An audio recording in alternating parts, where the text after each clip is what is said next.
કરી દો ચાલો. આપની જાત સાથે જો આપને રહેતા હોય, આપની જાત સાથે હો, તો પરિવર્તનનો અનુભવ થાય. તો આપની જાતમાં મિશ્રણ શું આવે? તો કે બીજાને વિચાર આવે, બીજાની માન્યતા આવે, કોઈ આકર્ષું તો ભય, ભૂતકાળની ચિંતા, ભૂલ થઈ ગઈ હોય તો ભવિષ્યકાળની ચિંતા. એટલે સતત મન ક્યાંક ને ક્યાંક પોતાની જાત સાથે રહેવું જોઈએ, નથી રહી શકતું. એટલે આપણે શું કરીએ છીએ અત્યારે વર્તમાનમાં? આપણે ગમતા વિડીયો જોઈ,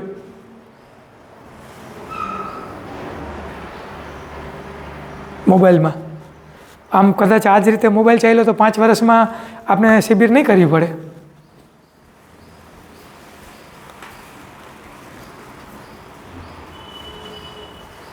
આવશે જ નહીં કોઈ. પતિ પત્નીના સંબંધ નહીં હોય, મા બાપના સંબંધ નહીં હોય. શું કામ? તો કે જે માણસને જે તે વખતે એની વૃત્તિ જ્યાં હોય એની અનુરૂપમાં એને જોવા મળી જાય છે, અને એને એમ લાગે મને જે લાગે છે એ સાચું, એટલે એને ઓર વધારે આગળ વધશે. એટલે પ્રેક્ટિકલથી વાસ્તવિકતાથી ઘણો દૂર જતો રહેશે. પ્રેક્ટિકલથી અને વાસ્તવિકતાથી માણસ જ્યારે દૂર જાય ત્યારે એમ કહેવાય કે એને સ્ટ્રેસ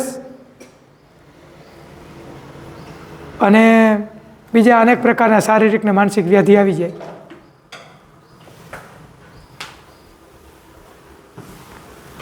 પોતાનું ગમતું કરવું એમાં સ્વતંત્રતા આપી.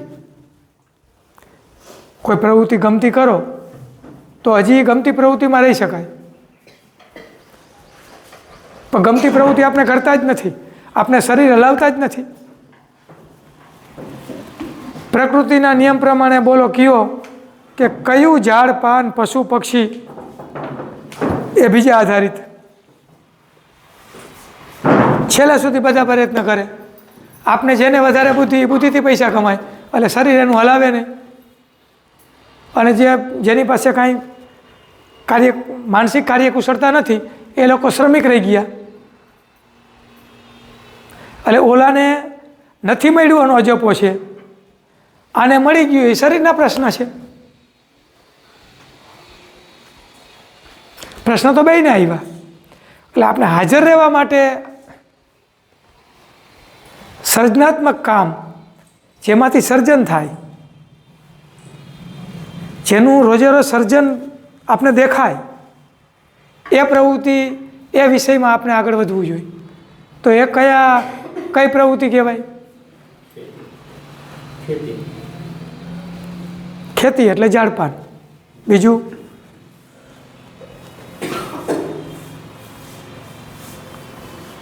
બોલો.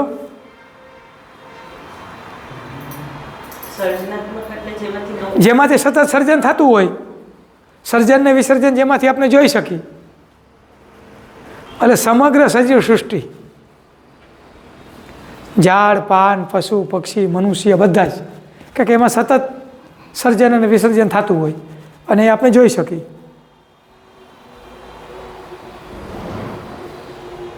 તો આપણે એની સાથે તો રહેતા નથી.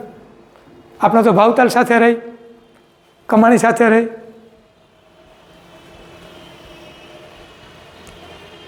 તો એક વ્યક્તિનું પતન નહીં, મને તેમ લાગે કે આ જ રીતે ચાલ્યું ને તો મનુષ્ય જાતિનું પતન થશે. એથી બહુ દૂર નથી આપને, કારણ કે આપનો પોતાનો સ્વતંત્ર કોઈ વિચાર જ નથી. એ સ્વતંત્ર વિચારને જોવા માટે પોતાની પહેલાં વૃત્તિઓને જોવી પડે, પોતાની નબળાઈ જોવી પડે. વૃત્તિ જોઈ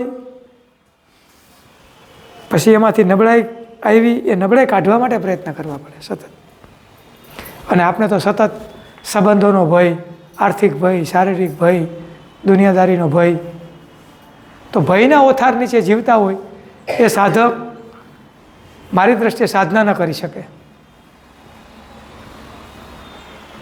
એ ગમે તેટલા મંત્ર કરે, ગમે તેટલા પ્રયોગો કરે, ગમે તેટલી યાત્રા કરે,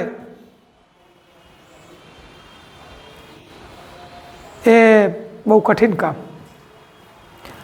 વાછરડું ખીલે બાંધવું હોય, દોડું થોડુંક લાંબુ હોય, આખોથી કૂદાકૂદ કરે, એના કિલોમીટર બરાબર ચડી જાય, પણ એનું અંતર ન કપાય. શું કામ નથી કપાતું? ત્યાં ત્યાં ફર્યા રાખે, આ બાજુ આ બાજુ આ બાજુ. એટલે એને જે લંગર નથી કાઢ્યું. આપણે ગઈ વખતે વાત કરેલી કે હોળીમાં લંગર કાઢો નહીં અને હલેસા કે એન્જિન કે શર્ટ ગમે એટલા ચડાવો, એ ગતિ કરશે નહીં. એ ગતિ દેખાશે, અંતર નહીં કપાય.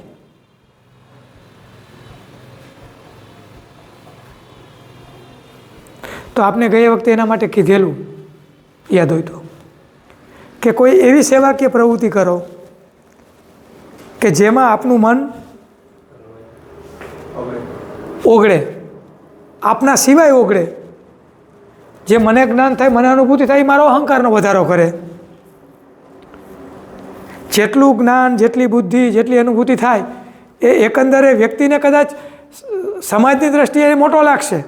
તમે મને કદાચ એમ જશો કે અમે બધા અમને સંભળાવીને આને ખબર પડે નાનતે, પણ અમે નાના થઈ જાય. શું કામ? કે અહમમાં વૃદ્ધિ કરે. પણ એ જ કામ ઝાડ પાન પશુ પક્ષી હારે રહી તો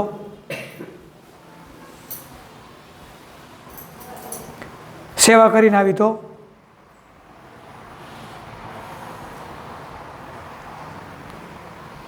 આ જ્યાં સુધી આપણે પ્રેક્ટિકલ નહીં કરી ત્યાં સુધી કામ નહીં થાય.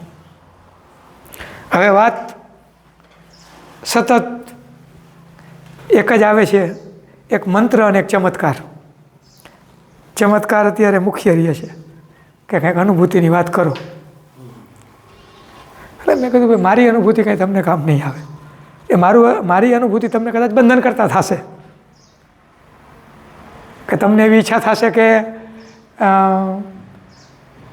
મને આવું થાય આવું થાય.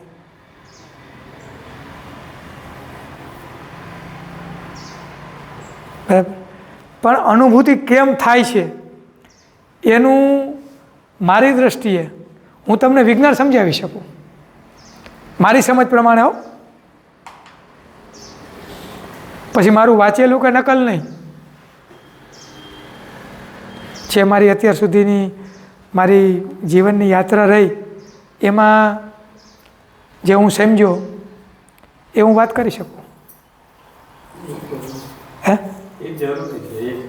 છેદીભાઈ નથી આવ્યા?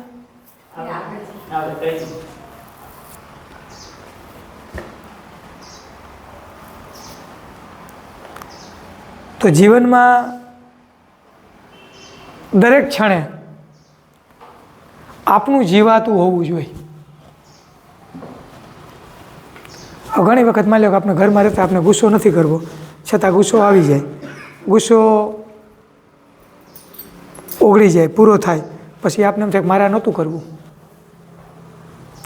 એ જો જાગૃત હોય તો ખબર પડે, જો અભાન હોય તો તેમ થાય મેં તો ગુસ્સેથી કામ કરાવી લીધું. એનો અહમ પોસાશે. જોયું ને, મેં ઊંચા અવાજે હું બોલ્યો, મેં આમ કર્યું તો લોકો સીધા દોર થઈ ગયા. એ સીધા દોર નથી થયા, એ તમારાથી બચી અને સાઈડમાં ગયા છે. હવે એ પોતાનું હથિયાર સજાવશે. હવે શું કરશે? એ પોતે વિચારશે.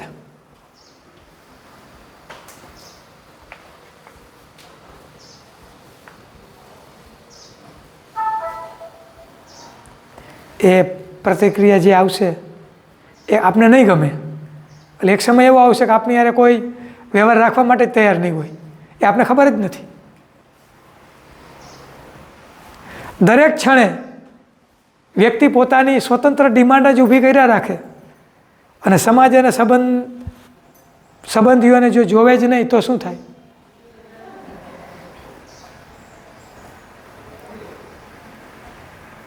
એનું પરિણામ શું આવે?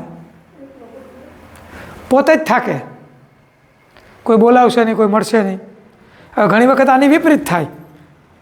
કોઈ મહાપુરુષોને કોઈ મનમાંથી અંદર આવ્યું કે આજે સમાજની વ્યવસ્થા છે કે આ જે માન્યતા છે એ માન્યતામાં સમાજ અત્યારે ખોટો ભરડાઈ ગયો છે, એને મારે બહાર કાઢવો જોઈએ. એ પૂર્ણ અવસ્થા પહોંચ્યા પછી એને લાગે તો એ સમાજમાં જઈને વાત મૂકશે કે જે આ થાય છે એ ખોટું, એમ હું એ નહીં કરું, તો સમાજ કદાચ એને બહિષ્કૃત કરશે. એ સમાજનો પ્રશ્ન હશે, વ્યક્તિનો એનો પોતાનો નહીં હોય. પોતાને કરુણા હશે. શેની કરુણા હશે? કે જે આ લોકો ઊંધા રસ્તે જાય છે, નથી માનતા, એની કરુણા હશે. પછી એના શરીરનો નાશ થશે, એને મુશ્કેલી પડશે, તો એને દુઃખ નહીં હોય. આ જેટલા મહાપુરુષો બધા મર્યા ને ત્યારે હસતા હસતા મર્યા, એનું એક જ કારણ હતું. એ લોકોને માફ એટલા માટે કરે કે લોકોને ખબર નથી એ શું કરે છે એ, એટલે એને વ્યથા નથી, એને દુઃખ નથી.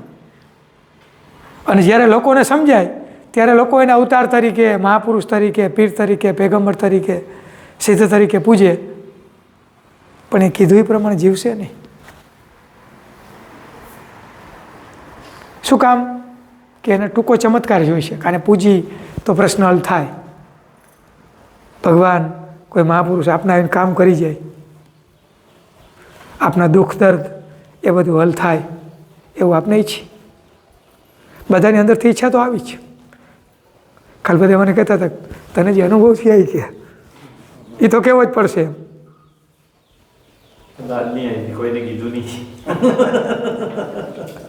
પણ માની લો કે હું મારા તમને અનુભવ કહું, મારા જીવનના, મારી જિંદગીના, તો તમે મને એક અહોભાવથી જોશો.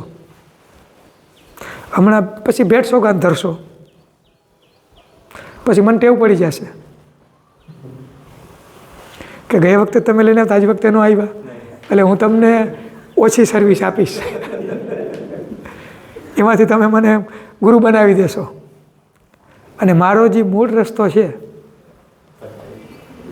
એ ક્યારે હું ચૂકી ગયો એ મને ખબર નહીં પડે. ઓલી તો વાર્તા આપણે કરી જ છે ને, બાવાજીની બકરીની, કે નથી કરી?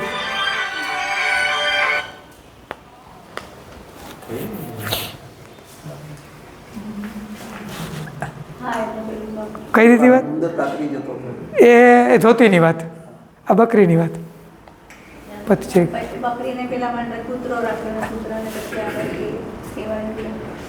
જે વાત કરી લે ને પતિ, તો પથિકનો પથિકર એલ, છતાં વાર્તા રોજ યાદ રાખવા જેવી ખરી.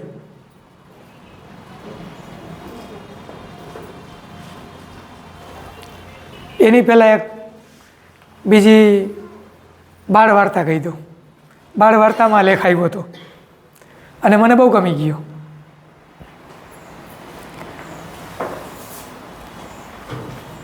કોઈ એક ભાઈએ આશ્રમ કર્યો અને આશ્રમ એકદમ એકાંત અને દૂર જગ્યામાં, અંતરિયાળ.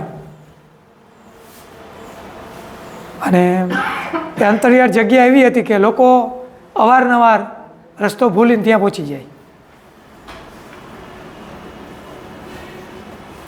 બટ હે સક્રિય એવું લાગે વધારે લઈ લઈએ. કાંઈ નથી લેવું, કાંઈ નથી લેવું.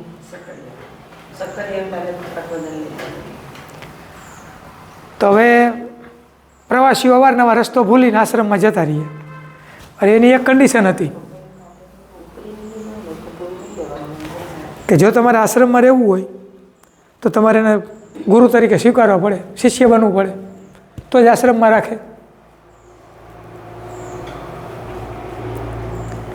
એટલે કોઈ એને પૂછ્યું કે તમે એમ કે અમને શિષ્ય તો કરો, અમને વાંધો નથી, અને અમે તમારા શિષ્ય થઈ જાય, તમે મારા ગુરુ થઈ જાઓ, એનાથી ફાયદો શું? તો કે તમે મારા શિષ્ય બનો એટલે સીધો તમને સ્વર્ગમાં સ્થાન મળી જાય. એને એવો નિયમ રાખ્યો. ગુરુએ એના આશ્રમમાં નિયમ રાખ્યો. બધા આવીને પૂછે કે ભાઈ અમારે અહીંયા રહેવું હોય તો શિષ્ય બનો. એટલે ઓલા એમ કે ભાઈ શિષ્ય બનીને અમારે શું એમ? તો કે તમને આમાં મોક્ષ મળી જાય. અને બધા એ સ્વીકારતા હતા. એક પ્રવાસી ભૂલો પડ્યો, પછી તમે ગુરુ બની ગયા, પછી એમ કે દક્ષિણા આપવી પડે. અરે બધા દક્ષિણા આપતા, આશ્રમ ચાલતો, ઘર સારી રીતે ચાલતું. એમાં એક મુસાફર ભૂલો પડ્યો, પહોંચ્યો આશ્રમમાં. આશ્રમમાં પહોંચ્યો ને બીજો વિકલ્પ નહોતો ને, તો પછી પાણી અને ખોરાક વગર એમને મરી જાય એમ હતો. કરવું શું?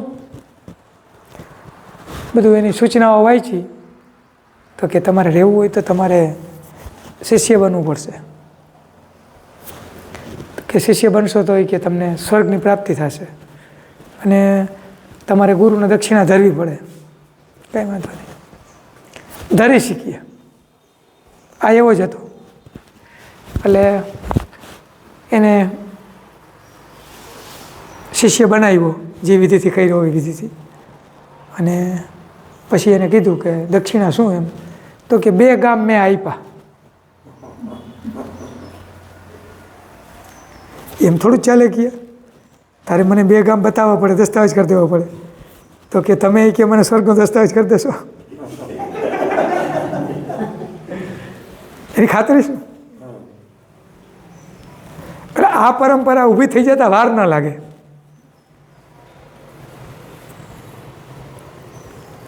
એટલે મકરંદભાઈને તો કોઈ તમે નાની મોટી ભેટ આપો ને, એમાં પણ એ જોઈ લેતા કે આપનારનો ભાવ જોઈ લેતા, આપનારની પરિસ્થિતિ જોઈ લેતા. કોઈ નાનો માણસ આવે, હંમેશા નાના માણસને આપવાનું વધારે હોય. મોટા જરાક હિસાબ કરે કે આની રેન્જ કેટલી, 200થી હાલે તો પછી 300 માણસ છે. કારણ કે ગણિત હંમેશા નાનો માણસ ઓછું કરે, અને જ્યારે ગણિત જ્યારે થાય ત્યારે સંપત્તિ ભેગી થાય.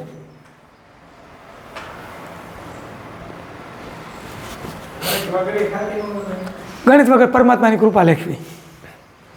તો પછી આપને જે વાત હતી એવી હતી કે પવિત્ર માણસ, સારો માણસ, એને એમ થયું કે હવે મારે જીવનમાં સાધના કરવી જોઈએ. કોઈ માર્ગદર્શન આપ્યું કે ભાઈ સાધના કરવી હોય તો એકાંત સ્થાન જોઈ, આ પહેલી વસ્તુ. અને કોઈની અવર જવર કે કાંઈ નહીં એમ. તો કે એના માટે શું કરવું? તો એક એકાંત જગ્યા એને લીધી અને એને સાધના ચાલુ કરી. હવે જો જેમ આપણે એકાંતમાં ભાગીને એમ લોકો આપણી પાસે વધારે આવે, એપોઇન્ટમેન્ટ માંગે. એ લોકોમાં એક આ ખબર નથી, એક આ માનસિકતા, બાપુ મળતા નથી, સોમવારે જ મળે કાં ગુરુવારે જ મળે, બાકી મળતા નથી. એટલે ઓર ટ્રાફિક વધે. તો આમાં એવું જ બન્યું, એકાંતમાં જતો રહ્યો, લોકો માંડ્યા આવવા.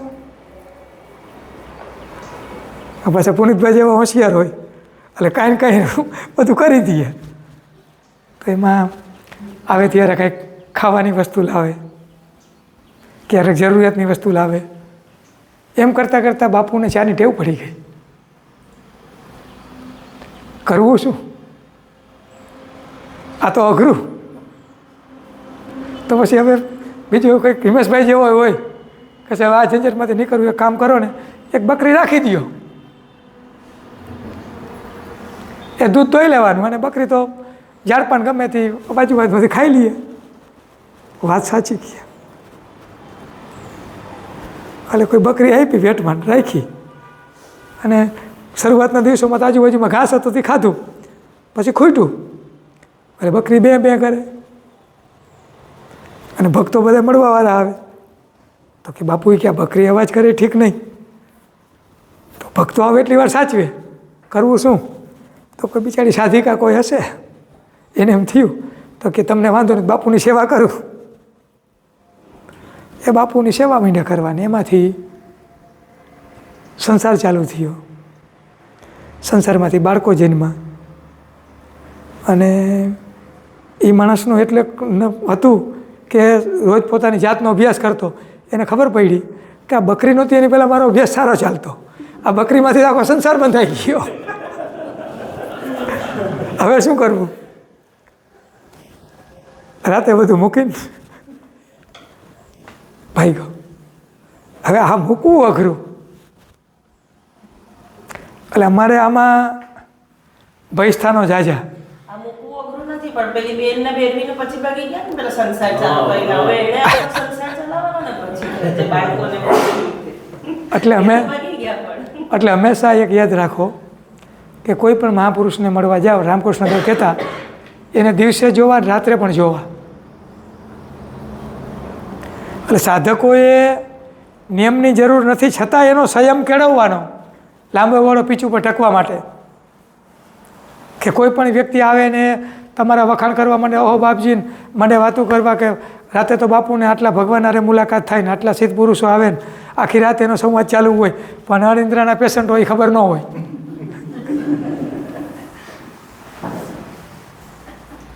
આ વર્તમાન હકીકત છે. અનુભૂતિમાંથી, અનુભવમાંથી જે ઉગે અને જે કહેવામાં આવે એ લોકોને સ્પર્શ કરે. અહીંયા વાતો કેવી થાય? એક ભાઈ મને ફોન કર્યો, મને કહે શું કરો છો? એટલે મેં કીધું બસ આરામ કરતો હતો. મને કે એક કામ કરો ને, કહે એક શરીરનો અવયવનો ભાગ દીધો કે જગ્યાએ કે હાથ રાખો ને, કહે. એટલે મેં કીધું શું થાય? તો કે ઘણું બધું સંભળાશે એમ. એટલે મેં હાથ રાખ્યો, મને કાંઈ થયું નહીં. મેં કીધું મને કાંઈ થયું નહીં, તમે કીધું રાખ્યું હતું? તો કે ના. તો કે તમારે મને સલાહ દેવાની શું જરૂર? તમને તો અનુભવ નથી. એટલે ઘણી વખત આપને આમ કહેવાય ને બાયપાસ કરવામાં વધારે હોશિયાર ને માસ્ટર.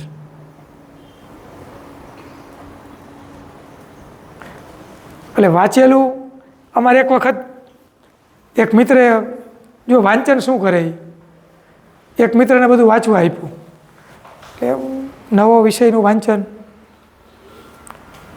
અને વિષય બરાબર નવા વિષયમાં જ્યાં પ્રવેશ કરી તે ખૂબ મજા આવે. મજા આવે એટલે જેવું આમ અંદર પ્રવેશ કરે ને એટલું બહાર નીકળવાની કોશિશ થાય, બીજાને કહી દે, બીજાને કહી દે, એવું થાય એમ. તો એને તો આમ અંદર થઈ પડ્યું કે હવે આમ પાછું એમાં લખ્યું હતું કે કઈ રીતે લોકો વચ્ચે વાત કરવી ને તેમ, એ ટ્રીક પણ આપેલી હતી. તો એ તો પછી અમારા દોસ્તારને સંપર્કમાં મને કે માણસોને ભેગા કરવા પડશે, વાત કરવી. તો એને અહીંયા સગવડ નહોતી, મેં માણસો ભેગા કરી દીધા. પછી શું થાય, પીચ ઉપર ટકવા માટે સ્વનો અનુભવ ન હોય તો તમારું વાંચન કેટલી વાર કામ કરે? તો થોડી વખતમાં થાકી ગયા. જો કે મને એ વિષયનો બહુ વાંધો નહોતો એટલે વાત પૂરી કરી દઈએ. એટલે કોઈ પણ સાધના કરી એમાં અનુભૂતિ થાય, વાંચી એમાંથી થાય, કોઈ વ્યક્તિને મળી તો આપણે ઇમ્પ્રેસ થાય, તો એ વ્યક્તિ વિશે વધારે મળી કહેવા. એના કરતાં આપણે આપણા મીટર ઉપર એને ચકાસો કે કેમ છે.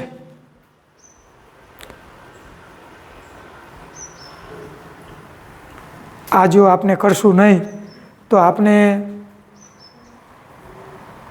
કોકના અધ્યાત્મના નામે ભોગ બનશું.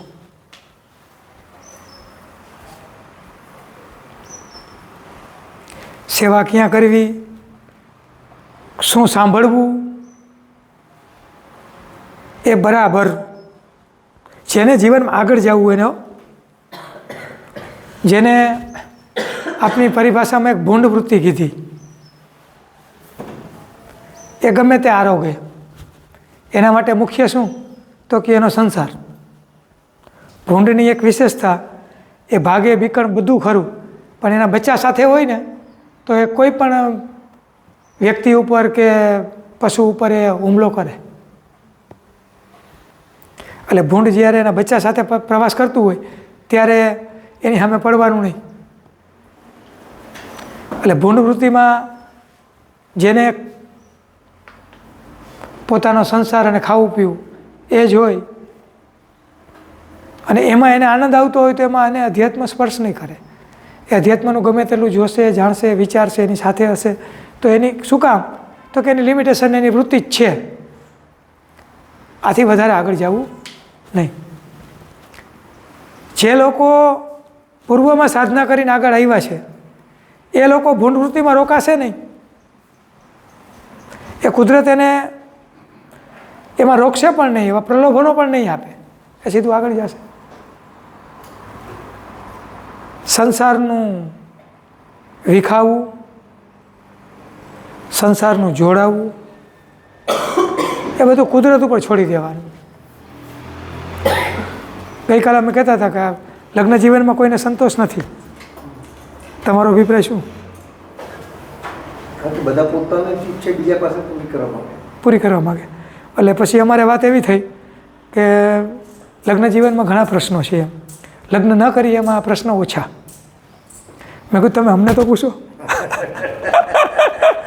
તમે તમારું જ આંકો. બે પક્ષે અસંતોષ તો છે જ. શું કામ? કે પોતે બીજા ઉપર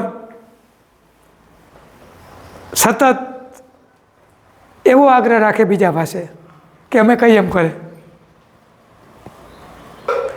એટલે હવે જે ખરી મજા સંતોષ આ ટેકનોલોજી લાવશે, આ મોબાઈલ લાવશે, કોઈને સાથે બેને બેસવા નહીં દે, એમાંથી જે પ્રશ્ન ઊભા થશે, જે ક્યાં એને શાંતિ નહીં મળે, એ શાંતિ સાચા રસ્તે ખોજશે. પછી માની લો કે હંમેશા જે માણસને શરીરમાં કોઈ પણ પ્રકારનો સ્ટ્રેસ ઉત્પન્ન થાય એટલે પહેલાં એની વૃત્તિઓ ઉત્તેજિત થાય. તમારામાં આવતું હોય તો ખબર, વૃત્તિઓ ઉત્તેજિત થાય તો પહેલી વૃત્તિ નજીકની કઈ? તો આમ ભય ઉત્પન્ન થયેલા આખું શરીરમાં દબાણને પસીનો છૂટવા માંડે. એમાંથી ઉપર ઉઠી ગયા તો એને ભૂખ લાગશે, એ સીધું ખાવાનું ચાલુ કરશે. એમાંથી એવું થશે સેક્સ વૃત્તિ ઉત્પન્ન થશે. એમાંથી ઉપર થયું તો એ નેતા બનશે, આગેવાન બનશે, આક્રમક બનશે. આ બધી જે કહેવાય ને વાસ્તવિક જીવનથી નજીક નથી, એ ભયમાંથી ઉઠેલી આ વૃત્તિઓ. પછી એની પાસે કાંઈ ન હોય એટલે છેલ્લે સુસાઇડ સિવાયની પાસે રસ્તો બચતો નથી. એ લોકો સમાજને બરબાદ કરી નાખે, સ્વજનોને બરબાદ કરી નાખે, ત્યાં સુધી પણ એ લોકો પાછા વળતા નથી. એટલે હંમેશા વ્રત, તપ, સાધના, ઉપાસના, સેવા, આ બધું આપને રસ્તાને ક્યાંક ને ક્યાંક સ્પંદનો કરે, આપણે જતા ન રહી. એટલે હંમેશા જીવનમાં કાંઈક ને કાંઈક એવું કરવું. હવે જે આપણે પ્રવેશ કરવાનો છે એ મંત્રનું વિજ્ઞાન જે હું સમજ્યો છું એ પ્રમાણે થોડો વખત આપને આગળ પાછળ થઈ જાય પછી વાત કરી.